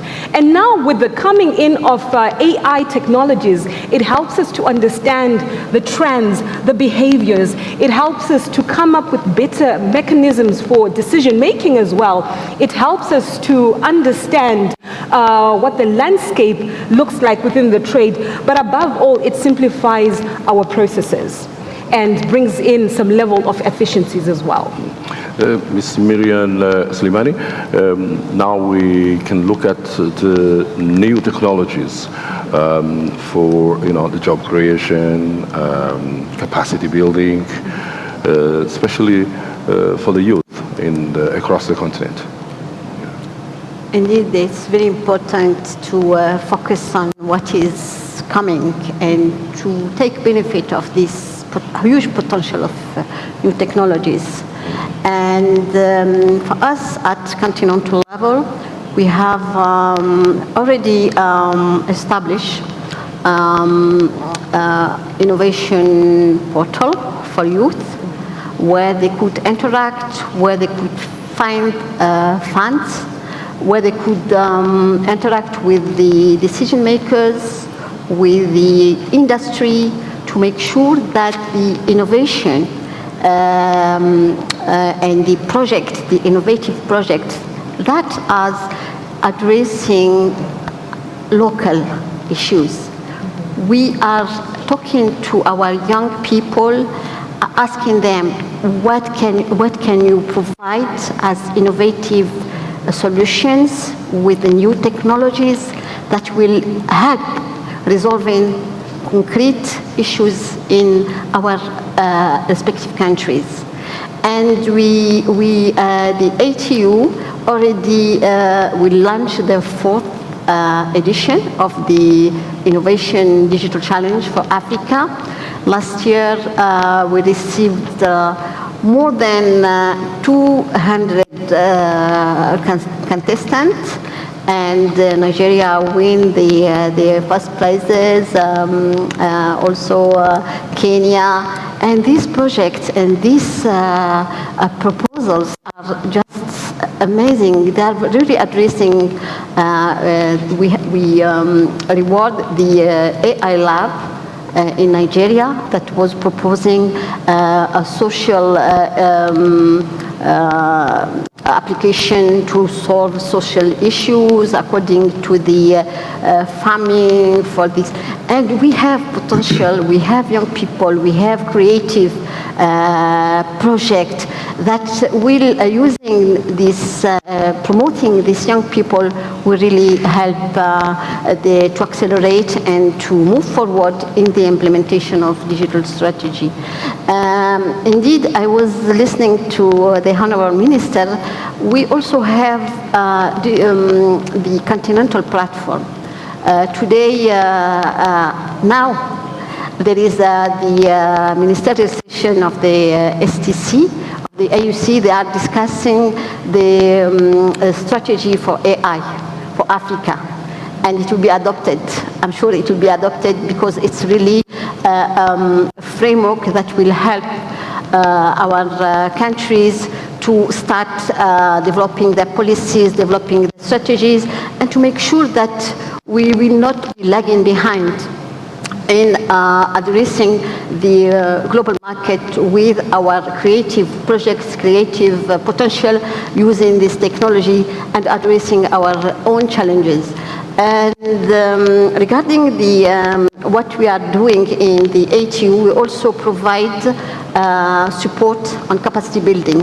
The last month, we certificate 100 experts from our member states on cybersecurity. And we also we are now training people to start the migration to IPv6, which is very important to provide security network and to implement this new addressing protocol on IP networks that will help to our infrastructure to absorb the growing traffic of data. There is also a data management strategy which was developed by the AU, who as AU we are a member of the task force contributed in development. And we, as in our strategic plan, we have activities on regarding the providing workshops to help and support our members to create the data authorities, to manage the data authorities and help them really to address the challenges at national level. I think it will really, we will really come up with a very successful outcomes, because we are not only providing support, but we are providing a platform for our members to interact with each other, to share their experience, to share their challenges, and to learn from each other, because we have different perspective, different strategy to implement some, and we are able to create this ecosystem to make sure that we are together, we are pooling our resources and providing these platforms for our membership to come up together and accelerate their digital transformation in good conditions. Thank you. Thank you. Sr. Ministro Mário Oliveira, gostaria também que comentasse Honorable Minister Vieira lançou. When he was launching the challenge of moving towards a digital economy on the continent, are we ready? What kind of activities have been developed in this regard? we are preparing, and as Minister Felix Mutati has just affirmed, connectivity, physical connectivity with Zambia, physical connectivity with Namibia, we also have it with DRC and with Congo. These are practical examples that we are moving towards full integration of the continent. So, during the speech, President João Lourenço just raised again this flag as one of our main priorities and way forward, because with that we will be developing or will be contributing, these are the words by the President, towards the development of economies in the countries of our region, and with that we will be having a stronger region that will actually contribute so that the continent can move towards becoming a stronger one in these matters. So activities are being developed. The Angolan space program, where we highlight ANGOSAT 2 satellite, is another example, because we've been conveying the message and working with other African countries as far as connectivity is concerned with regard to the resources of ANGOSAT 2. That is an example of integration. Today we had the opportunity of connecting live with Lusaka through the Connect project, which is a project that Zambia liked and is willing to cooperate with us in the framework of the MOU signed last year. So Africa's integration is taking its way. It's on the right track. It's not something to be born, but that is born already, is getting momentum with these activities, some of which I've mentioned here. And equally, we shouldn't forget the international connection by submarine cables. That is also another medium that would contribute to Africa's integration and that towards a global and international integration. Minister, that means those countries that are not on the African coast, such as the case of Zambia, does not only benefit from Lobito corridor, but with this system of fiber resource sharing will be benefiting from connectivities of submarine cables, which are at the service of Angola, WOX and SAX, which passes throughout the whole African coast up until Cairo, and the submarine cable that connects us to Brazil. If allow me to correct, they are already benefiting. As I've already said, this interconnection, the big African interconnection, is already a reality. Of course, there's yet a lot to be done. There are so many things to be done, and we hope that ANGOTIC might contribute with the sharing of insights and knowledge. So ANGOTIC also has this function, is all about that as well. That's why we have here two ministers from the region, and we have also the African Union of Telecommunications. We have international partners in private and public sectors. So this trend is moving forward. It is gaining momentum. So I have no doubt that we are going to achieve that goal, the full African integration, and which comes along with development of our economies, development of our countries. So that will be the renaissance of the dream of our ancestors. Minister, taking heed of what has been said by Minister Emma from Namibia with regard to the difficulties that we have of populations in the remote areas having access to bank accounts through mobile money and so forth. They can make their own transactions. Looking at the topic that we're developing here, ANGOTIC has come to facilitate that connection with the bandwidth ensured for the remote areas. With that Connect Angola program, we are reaching that goal of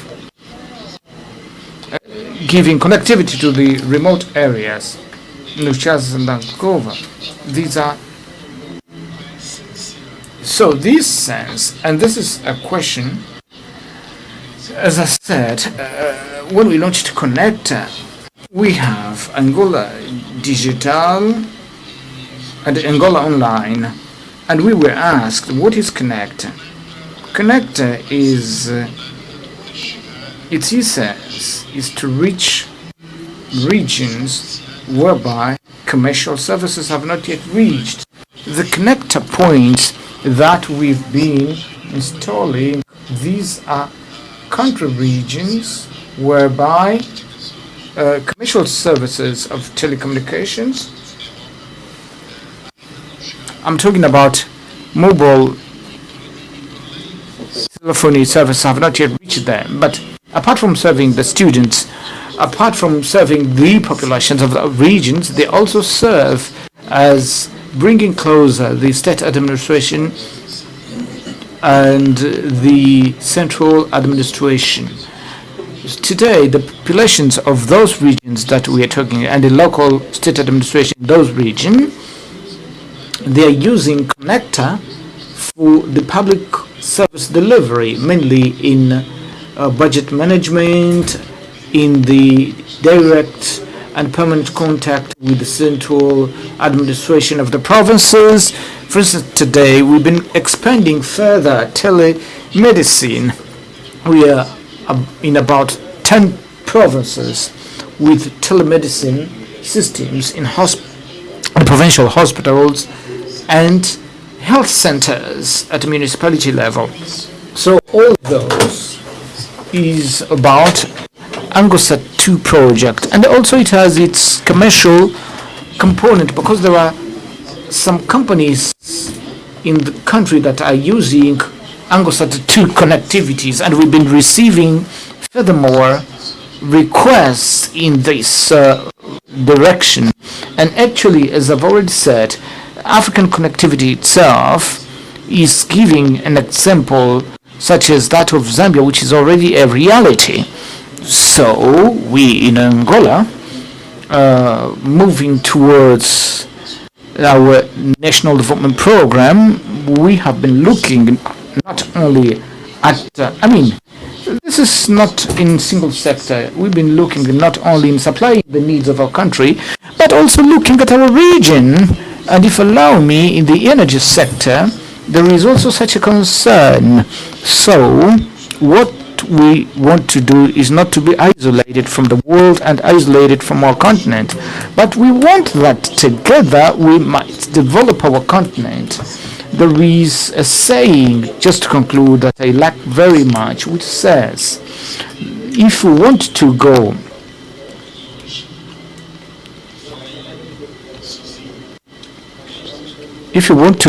alone,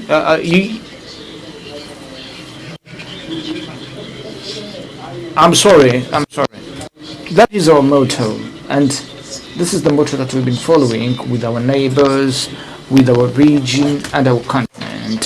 Thank you, Minister. To the conclusion of our panel, just like to have the final words from each of the panelists. Let's now give the word to the floor to the Minister of Namibia for the final word. Can you do it in 1 minute? Yes, I can. Okay. Just first, I'd like to help my brother here, the Minister.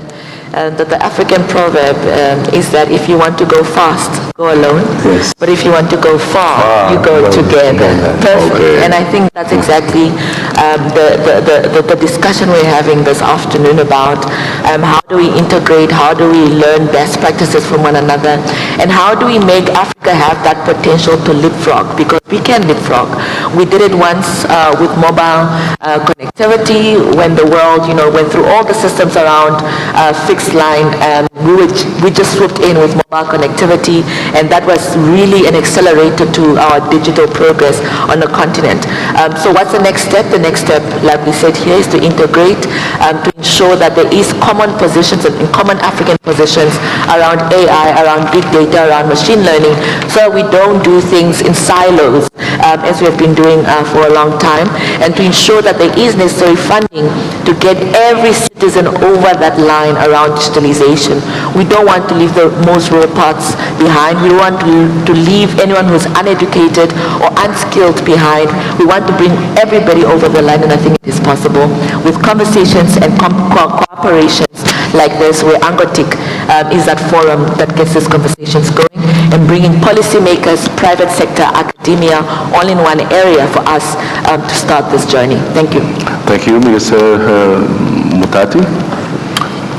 Thank you very much. Is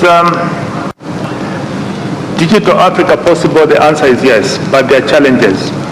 And in getting to the Digital Africa, there's probably 5 pillars that we need to continue to work on. And the first pillar for a Digital Africa is digital infrastructure. And in digital infrastructure, collaboration, partnership among countries in Africa is key.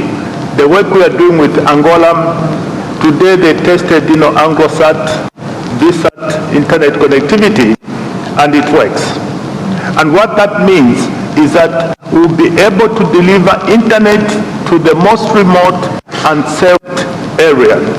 And that is the beginning of a digital Africa. So we need collaboration and partnership.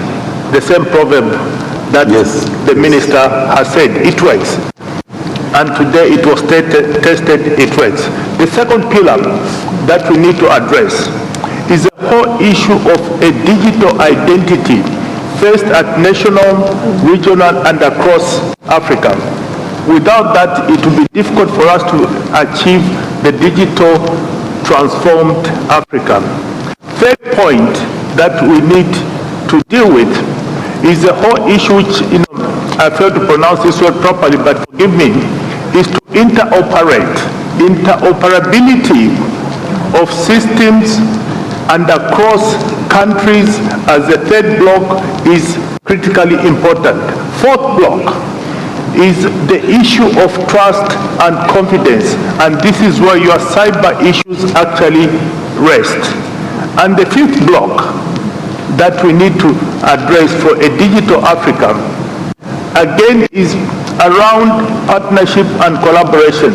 One example, Zambia went to a fellow African country and lifted from them how you can better collect taxes, because they had already developed a robust digital platform that works. Our tax, VAT tax, was always negative. We lifted that, brought it into Zambia, passed the necessary legislation. From January this year, our VAT has been positive. So Africa, to transform, must begin to work together. Let's not go and do R&D.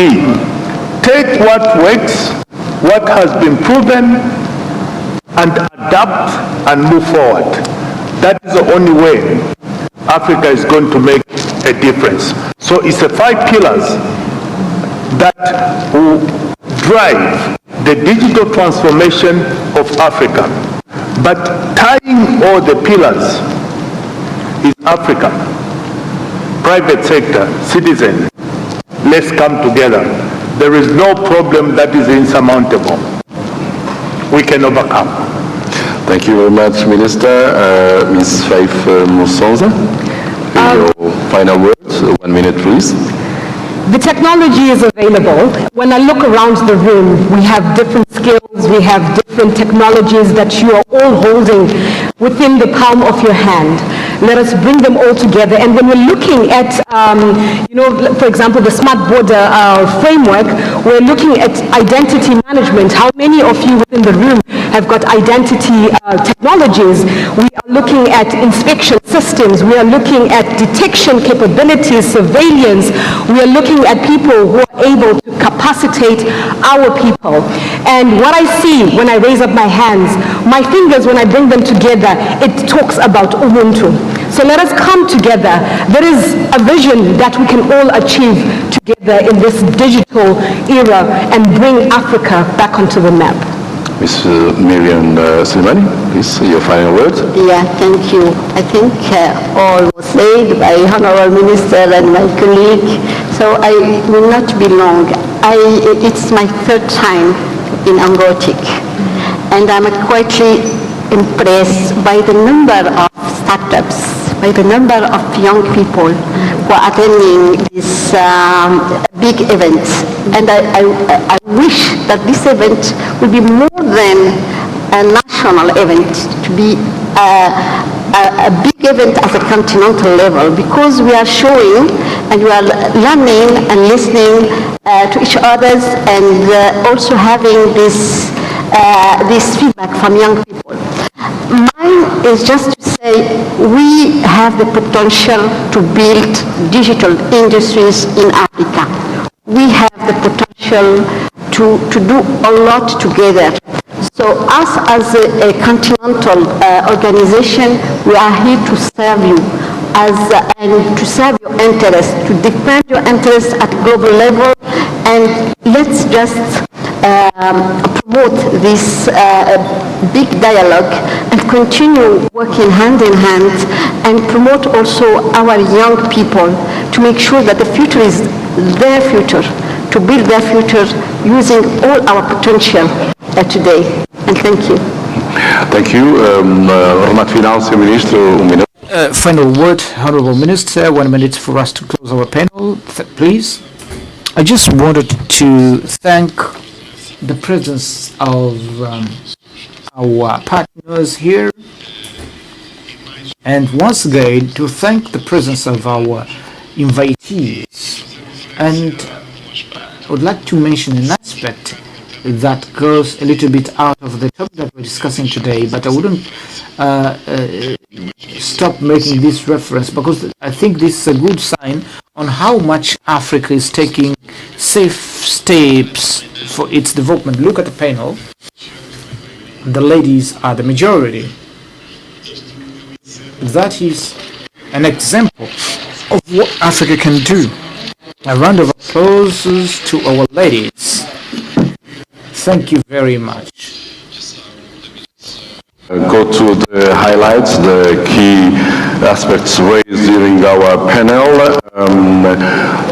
It was said that digital Africa is possible with digital infrastructure, digital identity, interconnectivity, and take also the internet to the most remote areas, interoperability systems, and across the continents.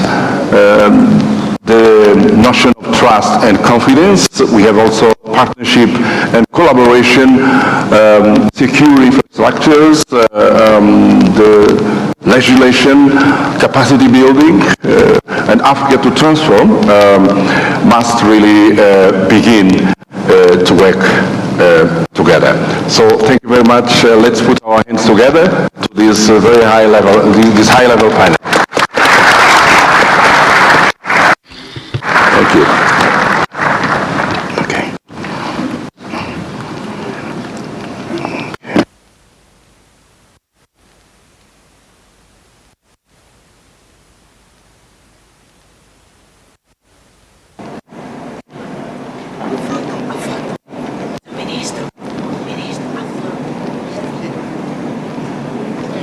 A picture.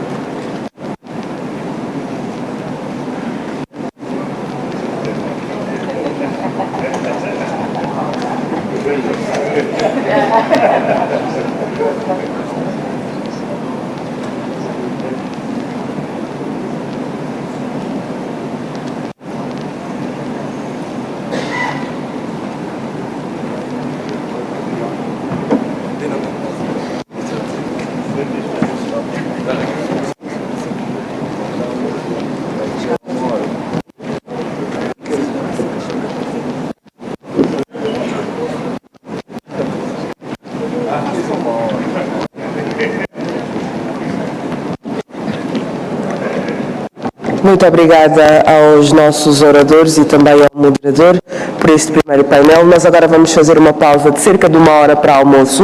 Quando voltarmos, vamos ter aqui a plenária. We are going to have a plenary from Huawei, and from 3:30 we are going to have the plenary at the different room, not only CCTR but also at other CTR.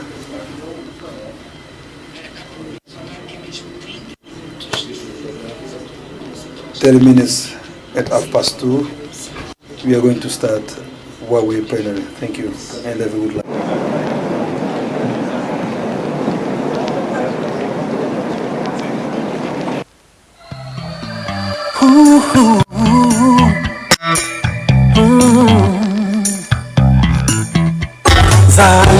Zajin,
please.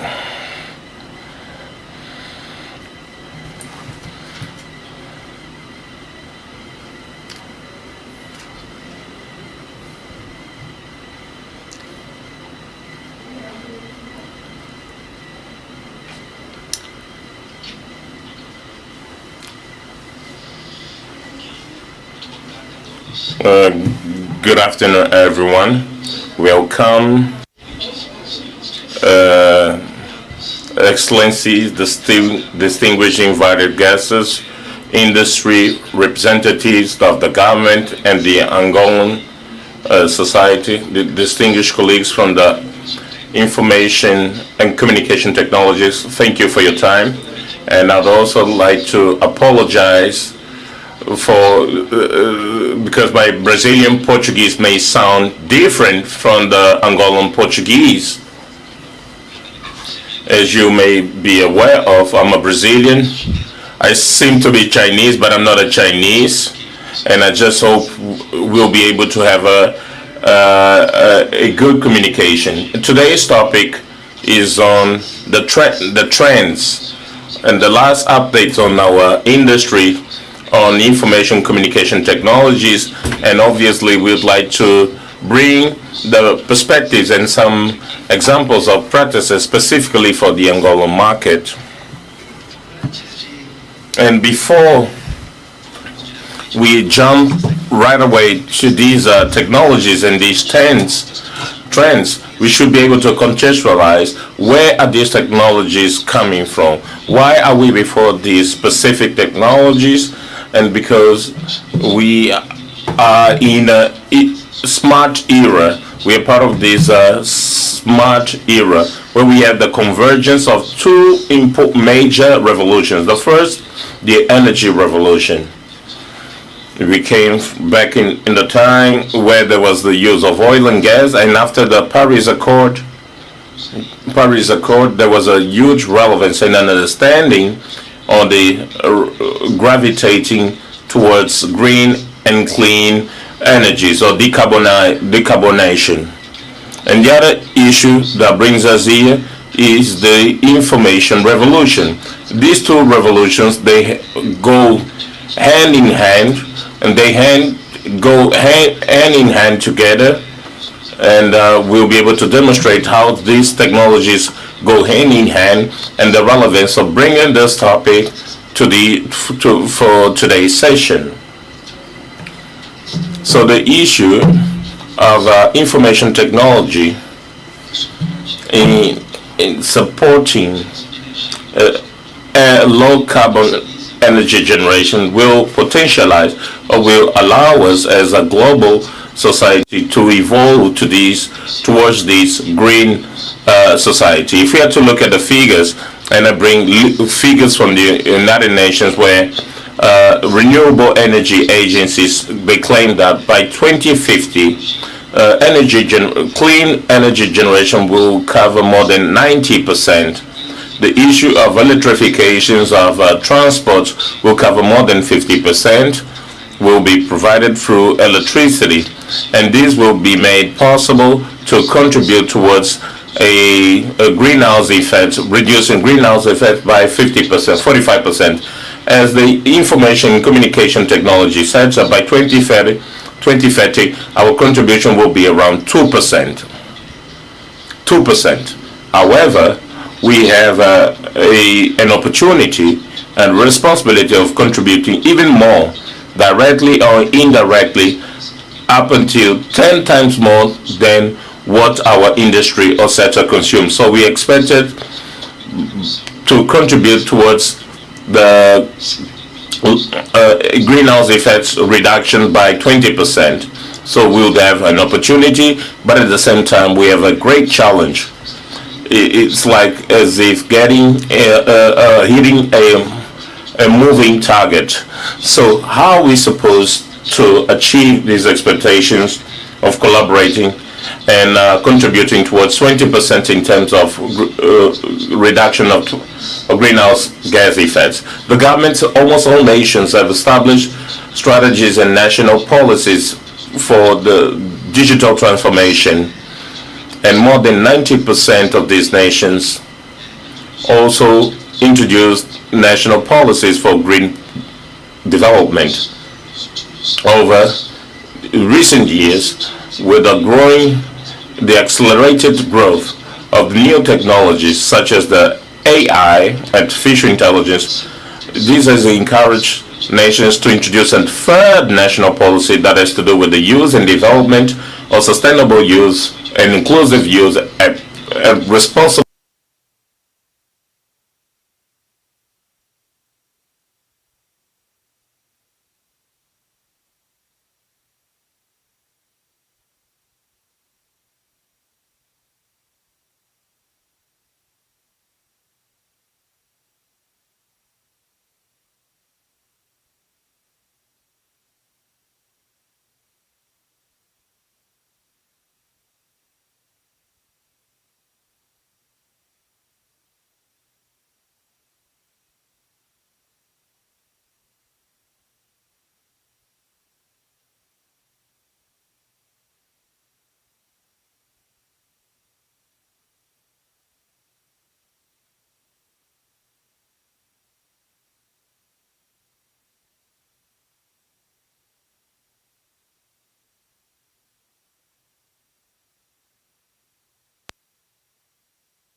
para o setor financeiro de Angola. Temos parceria aí com o Banco BAE e Unitel Móvel, né, para fornecer aí uma infraestrutura confiável e que atenda todos os altos requisitos, os altos padrões que essa indústria demanda no questão de confiabilidade, de disponibilidade, segurança e desempenho. Acho que esse talvez seja o último exemplo na questão da energia digital, não só aqui em Angola, mas de onde venho, da África do Sul, nós temos aí ainda o problema do load shedding. Então essas soluções aí têm se mostrado cada vez mais aplicáveis aqui para a nossa região. Então temos alguns exemplos práticos. Aqui em Angola utilizamos o nosso próprio parque tecnológico como exemplo. Instalamos aí mais de 400 painéis solares. E hoje 70% de todo o consumo do parque tecnológico advém da luz solar, né? Essas soluções aí apresentam um desempenho 15% a 30% superior às soluções até então existentes, né? Um outro exemplo aqui mais no segmento pequenas e médias empresas, algumas agências do Banco BAE também nós cobrimos, fornecemos uma solução que chamada Power S, para tornar a agência mais... como dizer, fornecer energia limpa e propiciar redução de custos, principalmente na questão do diesel, né? Antes da implementação desse tipo de solução, as agências estavam consumindo aí, utilizando o gerador diesel em até 12 horas por dia, isso foi reduzido para 3 horas. Se trouxermos isso para o mercado residencial em Angola, então é possível simplesmente, em muitos casos, na maioria dos casos, simplesmente eliminarmos a necessidade de ter um gerador ou de utilizar um gerador, e assim também estaremos novamente contribuindo para a redução da emissão de gases. Então, para completar esse rápido briefing, queríamos aqui mais uma vez agradecer essa parceria que temos há longo tempo com Angola, né? Nós nos sentimos uma parte ativa desse desenvolvimento econômico, desse desenvolvimento tecnológico, e vamos continuar aí trazendo essas novas tecnologias, fomentando parcerias aqui e utilizando o nosso centro de treinamento para desenvolver novos talentos, para que possamos ter essa Angola digital de uma forma sustentável e inclusiva. Ok? Por hoje é só. Estamos à disposição ali fora, se quiserem discutir em mais detalhes algum desses temas. Então, agradeço mais uma vez. Espero que meu português tenha sido razoavelmente compreensível a todos. Muito obrigado.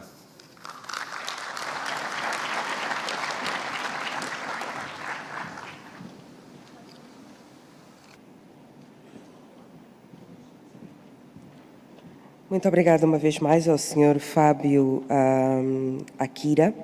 Bem, por aqui hoje terminamos, mas que saibam, e como dissemos há pouco, começaram há pouco as plenárias nas diversas salas, tanto aqui no CCTA como também no HCTA, portanto, podem escolher qual é que mais vos interessa. Nós vamos continuar por aqui. Uma boa feira para os senhores. Até amanhã.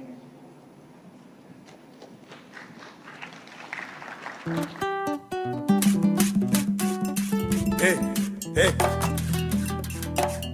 Ai, ai, yeah, yeah.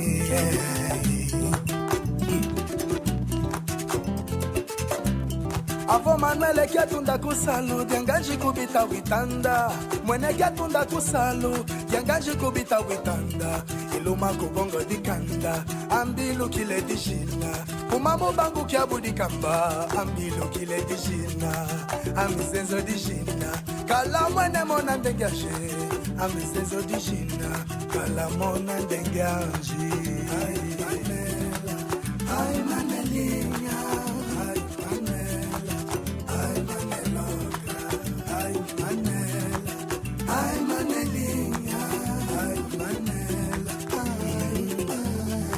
Ambajize jiburike Jia Maria kukashino kene Ambajize jiburike Jia Maria kukashino kene Avo Manuele